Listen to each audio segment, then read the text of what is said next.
এই ডব্লিউবিসিএস অফিসাররা, বিশেষ করে এক্সিকিউটিভ র্যাঙ্কের, এরা হয়ে দাঁড়িয়েছেন টিএমসিকে ক্ষমতায় রাখার শেষ অক্সিজেনের সিলিন্ডার।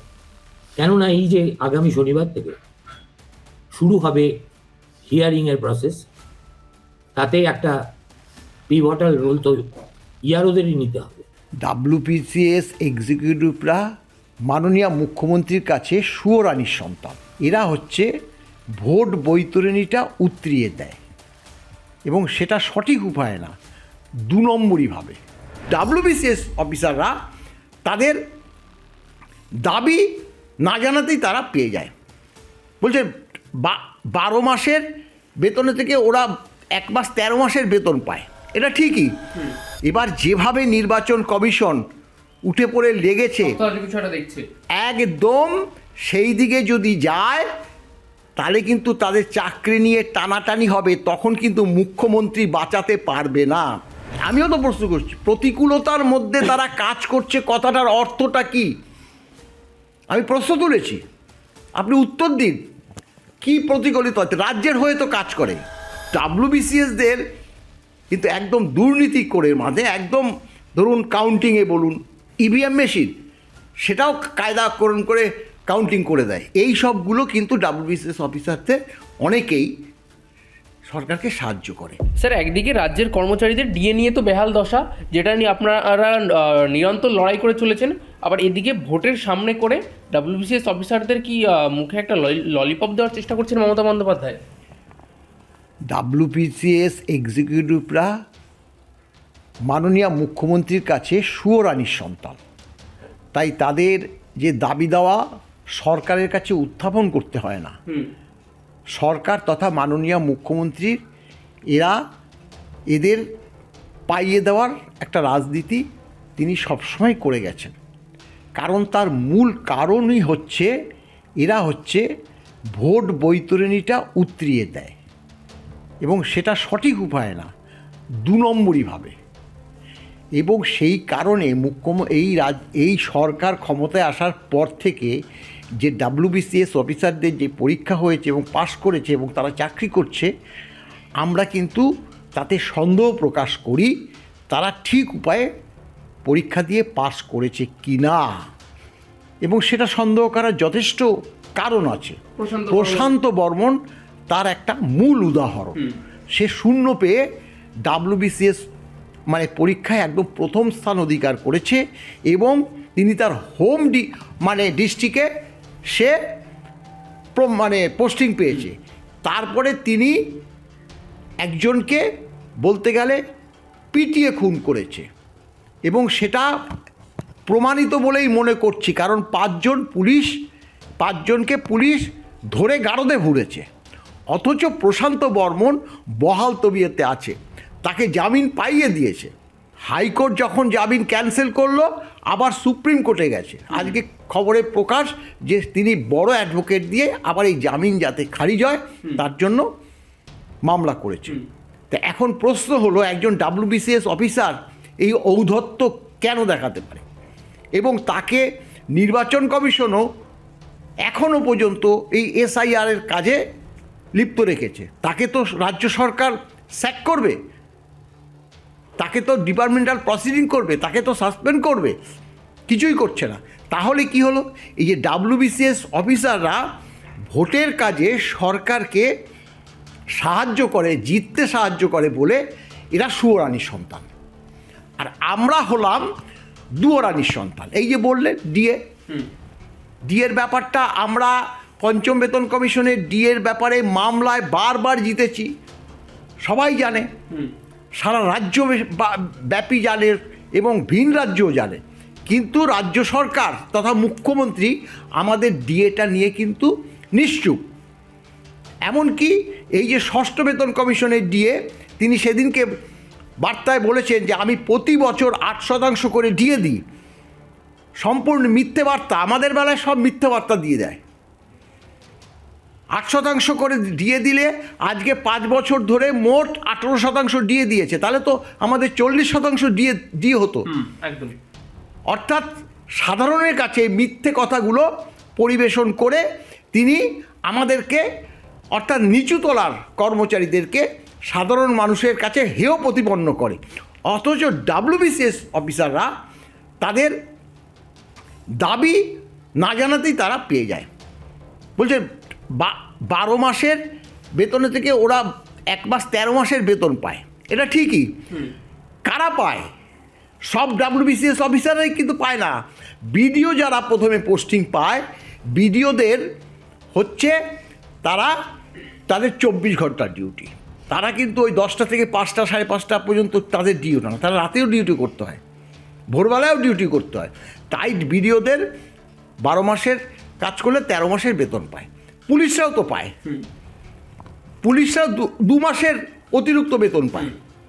অর্থাৎ দেখা যায় যারা সরকারকে উতরে দিতে সাহায্য করে তার মধ্যে পুলিশ প্রশাসন একটা আছে, আর এই ডাব্লিউবিসিএসরা আছে। এদেরকে সরকার একদম সুয়োরানির সন্তান মনে করে, আমরা দুয়োরানির সন্তান, এই হচ্ছে মূল কথা। এবং তিনি অ্যাকচুয়ালি এই যে বার্তাগুলো দেওয়ার পরে তিনি কিন্তু সেই এসআইআরের কথা টেনে নিয়ে এসছে। অর্থাৎ তার মূল প্রশ্ন হচ্ছে যে এসআইআর হচ্ছে, এখন এসআইআর হচ্ছে মানে আগামী দিনে ভোট, তাদের শুনানিতে যোগদান করতে হচ্ছে।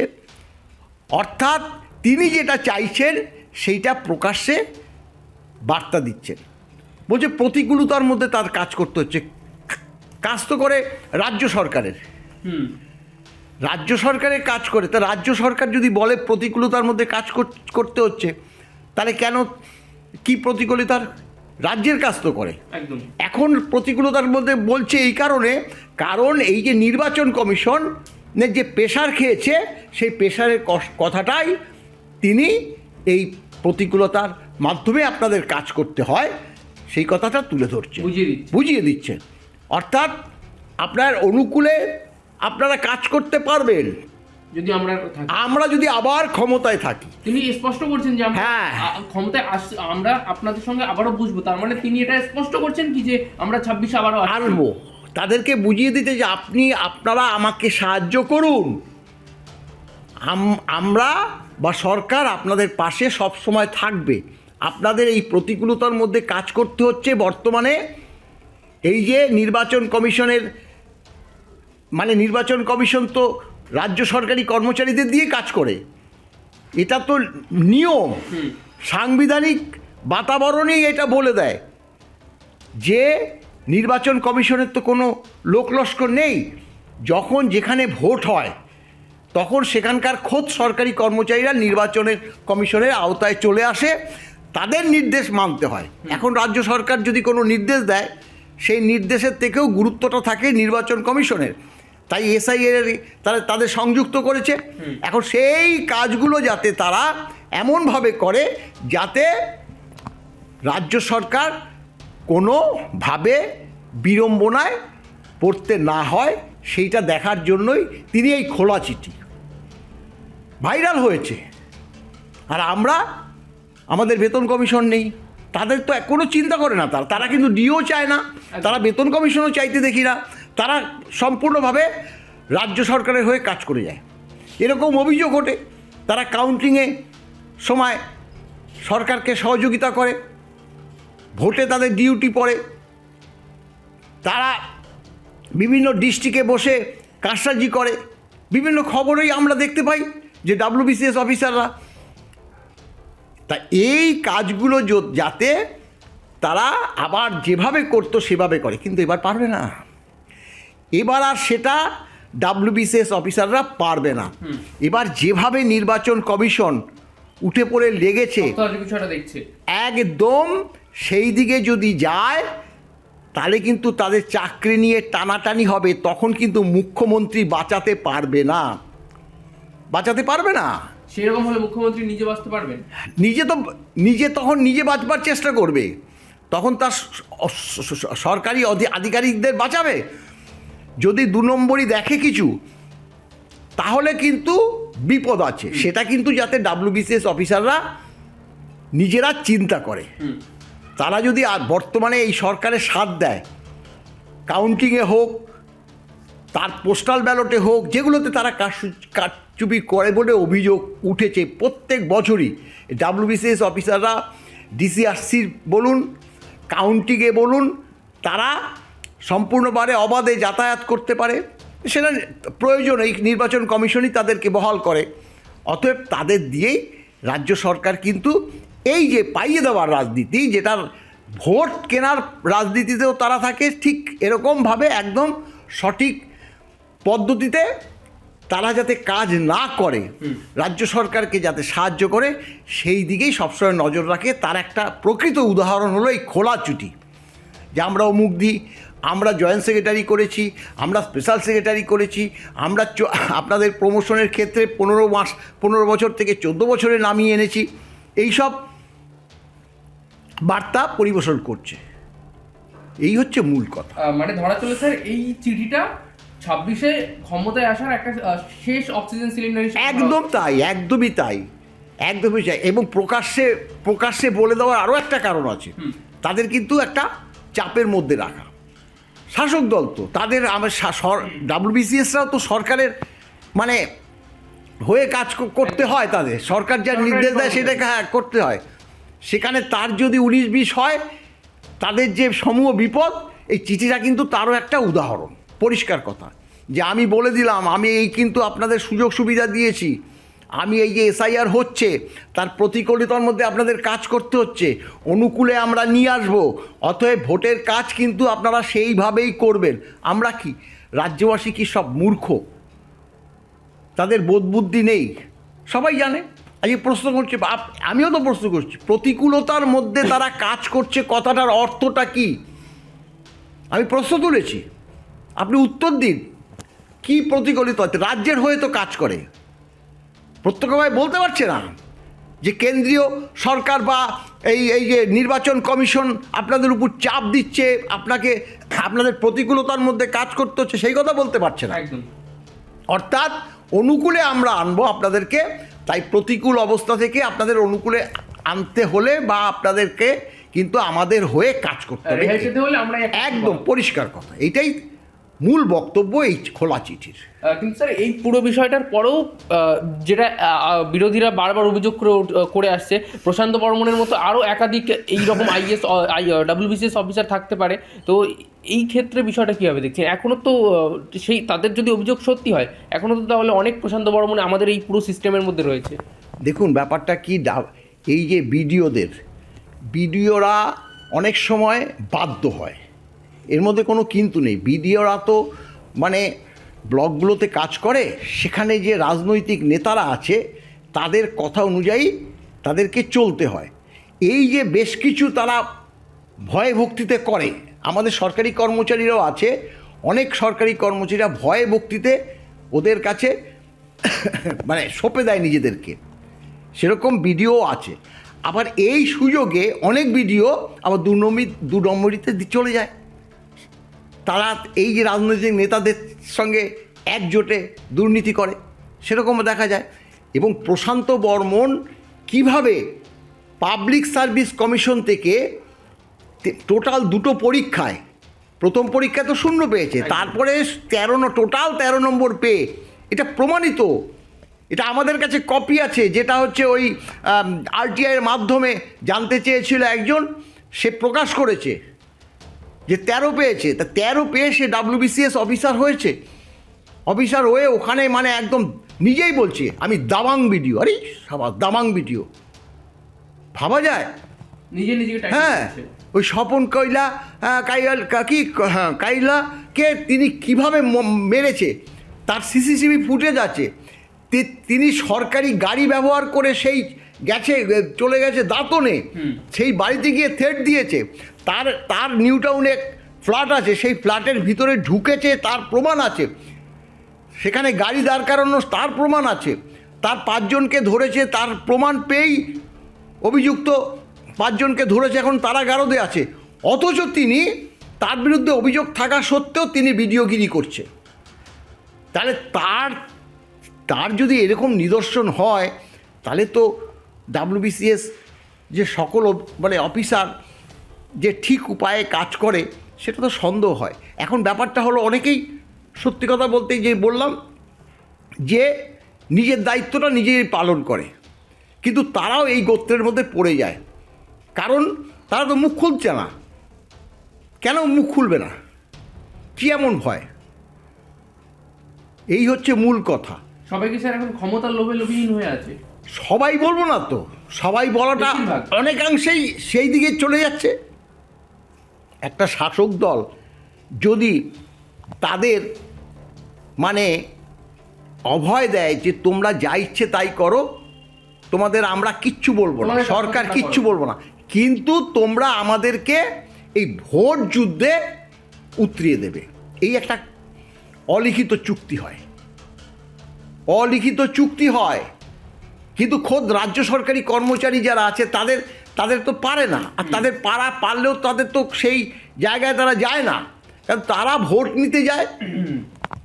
রাজ্য সরকারি কর্মচারীরা ভোট নিতে যায়, ভোটের জিনিসপত্র এনে বুথে যায়, যেদিন ভোট সেদিন ভোট হয়, আবার ব্যালট বাক্স সিলপিল করে সেগুলো জমা দিয়ে দেয়, হয়ে যায় তাদের কাজ। তারা তো ভোট ক্যাপচার করতে পারে না। বড়জোর কিছু কিছু আছে যারা ফলস ভোট, প্রক্সি ভোট এগুলো হলে মুখ বুজে থাকে। মুখ বুজে থাকা ছাড়া উপায়ও নেই, কারণ তারা তো তারা এই false vote, proxy vote, duplicate ভোটাররা এসে ভোট দিচ্ছে কি না, দেয় তো ঠিকই, সেটা দেখবার কথা তো প্রশাসনের, অর্থাৎ ওই পুলিশ প্রশাসনের, কেন্দ্রীয় বাহিনীর। তারা যদি হাত গুটিয়ে বসে, তাহলে আমরা যারা ভোট নিতে যাই আমাদের কি দায় পড়েছে? এই দায় পড়েছে বলেই তারা ওগুলোকে এড়িয়ে চলে। এই যে এই সাহায্যটা অনেকে ইন্টেনশনালি করে, শাসক দলের যারা ভোট যুদ্ধে যায় তারা করতে চায়, চেষ্টা করে তাদের দলকে করতে। কিন্তু ডাব্লিউবিসিএসদের কিন্তু একদম দুর্নীতি করে মাঝে, একদম ধরুন কাউন্টিংয়ে বলুন, হ্যাঁ, তারপরে এক্সেস ভোট পড়ে যায়, সেই ব্যালট বক্সও এখন তো ইভিএম মেশিন, সেটাও কায়দাকরণ করে মানে কাউন্টিং করে দেয়। এই সবগুলো কিন্তু ডাব্লিউবিসিএস অফিসারদের অনেকেই সরকারকে সাহায্য করে। স্যার, এবার যে মাইক্রো অবজারভার রয়েছে, এই মাইক্রো অবজারভারদের অবজারভেশনে কি এই জিনিসটা সহজ হবে বলে মনে করছেন? মাইক্রো অবজারভার অনেককে করেছে দেখলাম, সেগুলো টোটালি সেন্ট্রাল গভর্নমেন্ট কর্মচারী। সেন্ট্রাল গভর্নমেন্ট কর্মচারী তারা নির্বাচন কমিশনও বুঝছে যে রাজ্যের যদি এই অফিসারদের মাইক্রো অবজারভার করা হয়, তাহলে তারা কিন্তু শাসক দলের হয়েও কাজ করবে, কোনো পরিবর্তন হবে না। হ্যাঁ, কারণ ব্যাপারটা তারাও বুঝতে পেরেছে যে শাসক দলের হয়ে এই রাজ্য কর্মীরা, অফিসাররা কাজ করবে। সন্দেহটা হয় এই কারণে, তাদের ভূমিকাতে সন্দেহ হয়, হয়তো অধিকাংশই মানে নির্দিষ্ট নিয়মে করবে, কিন্তু যেহেতু সরকারের চরিত্রটাই এরকম, তাই নির্বাচন কমিশনও মনে করেছে যদি রাজ্য সরকারের অফিসারদের দিয়ে মাইক্রো অবজারভার করা হয় তাহলে ঠিকমতো তার প্রতিফলন ঘটবে না, তাই তারা কেন্দ্রীয় সরকারি কর্মচারীদের নিয়ে এসছে। এটা নিয়েও মুখ্যমন্ত্রী বলেছে। একটা বিভেদ আমি পেপারে দেখছিলাম যে তারা কোথায় কোন অফিসে কাজ করে, তাদের হ্যাঁ ডিটেলস চেয়েছে। কেন? এখন সেটা যদি এই জিনিসটা যদি করে, তাহলে এখন যদি এই রাজ্যকর্মীরা ডাব্লিউবিসিএস অফিসারদের বিরোধী দলরা তার যদি বায়োডাটা সংগ্রহ করে রাখে, তারপরে যখন ক্ষমতা যদি পরিবর্তন হয়, সেই ডাব্লিউবিসিএস অফিসারদের কী অবস্থা হবে? মুখ্যমন্ত্রী বলছে যে কেন্দ্রীয় সরকারি কর্মচারীদের যাদের মাইক্রো অবজারভার করা আছে তাদের হ্যাঁ বায়োডাটা কালেক্ট করতে বলছে তার দলকে। এখন বিরোধী দলেরাও যদি সেই কাজটা করে ডাব্লিউবিসিএস অফিসারদের, সেটা ভালো হবে।